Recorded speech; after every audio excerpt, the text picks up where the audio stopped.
Hello everyone. For those listening to the telephone recording, it's Isabel speaking to you today, and I'm sure most of you watching the video will know who I am by now. So I'm doing the midweek talk today while Barbara Ann has a well-deserved break. Hasn't she done brilliantly during the last week, keeping us up to date with everything going on around church life, even if we couldn't be there, and entertaining us every week with musical items and quizzes. But I'm pretty sure Billy will have been helping quietly in the background as well. Well, today is the 12th of May, and it's International Nurses' Day, so called because it was the birthday of Florence Nightingale. She was born in Florence, hence her name, in 1820 and died in London on the 13th of August, 1910. It was in 1974 that the International Council of Churches decided to make this a special day to remember nurses everywhere. We all know Florence Nightingale as the lady with the lamp, because during the Crimean War, she nursed the wounded soldiers, and during the night, she would walk among them holding a little lamp. New nurses, when they start their career, take the Nightingale Pledge, and the Florence Nightingale Medal is the highest international distinction a nurse can achieve. Florence Nightingale herself won various awards, including the Royal Red Cross Award in 1883, the Lady of Grace of the Order of St. John Award in 1904, and the Order of Merit Award in 1907. So what better reason than to remember once again all the dedicated nurses everywhere? Hospital nurses, surgery nurses, visiting nurses, those dealing with mental health patients, baby nurses, there really are too numerous to mention. During the past year, we've all shown our appreciation, especially to those dealing with this terrible virus, which has affected the world over, by putting up posters in our windows, clapping, cheering, lighting candles, and more recently, of course, a big, big thank you to all those working flat out to give us all our jabs. I expect most of you will have had at least one by now. And who would have believed we would be so excited and get all dressed up just to go and get a needle stuck in our arm? Now, while I was preparing this talk, I discovered a member of our congregation did a bit of volunteering while abroad with her husband when he was posted to different countries a number of years ago.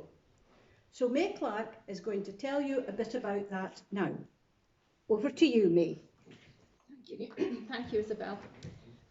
I trained as a nurse at Aberdeen Royal Infirmary, and after marrying my husband and having our own family, we joined Lloyd's Register of Shipping, who took us to South Korea for 9 years and also Bulgaria for 2 years. In South Korea, we had involvement with 3 shipyards where Stuart was a senior ship surveyor. The wives were really bored, and they decided to raise funds for the many orphanages that there were at that time. Babies abandoned and terminal for TLC was given, and staff taught how to cope. We wanted to give a washing machine to help one orphanage, but this was refused, as doing the washing was relaxing time for the staff, much to our amazement. I also had the experience of being on a Korean airline going from London straight through to New Zealand, where my family live. And I was enjoying relaxing when there was a message over the tannoy asking if there was any nurse or doctors on board. I did stand there hesitating, but then realised I would have to go and do what I could to help. This lady had a medical episode, which I was able to help, and the next thing I knew, the staff had promoted me up to first class. Very good. Now, when in Bulgaria office, Stuart agreed to voluntarily become the honorary British consul. And our ambassador explained he had a British fund. And I was asked to assess where we could help orphanages and any hospice care required.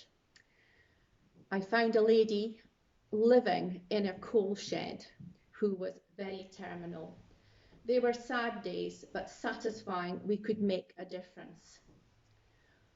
On visiting a baby orphanage, I was amazed. 50 cots, but not one toy. Toddlers headbanging broke my heart, and we managed to improve there. One day I had to go with the driver and Stuart to a holiday resort where I was able to help a family with medical needs and Stuart a passport loss for others. We were in Nesibar, which is a very big holiday resort. And we found children in a hotel all alone. So I was able to care and help them through the British Embassy. Very satisfying and very humbling. Thank you very much. Thank you, May. I'm sure that must have been a great experience for you. Now, we read in the Bible about a lot of miracles that Jesus performed, but one that comes to my mind in this case is the healing of the paralysed man. So I'm going to read you that story. It's from Mark chapter 2. A few days later, Jesus went back to Capernaum, and the news spread that he was at home. So many people came together that there was no room left, not even out in front of the door. Jesus was preaching the message to them when 4 men arrived, carrying a paralysed man to Jesus. Because of the crowd, however, they could not get the man to him, so they made a hole in the roof right above the place where Jesus was.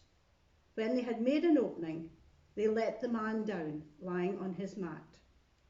Seeing how much faith they had, Jesus said to the paralysed man, "My son, your sins are forgiven."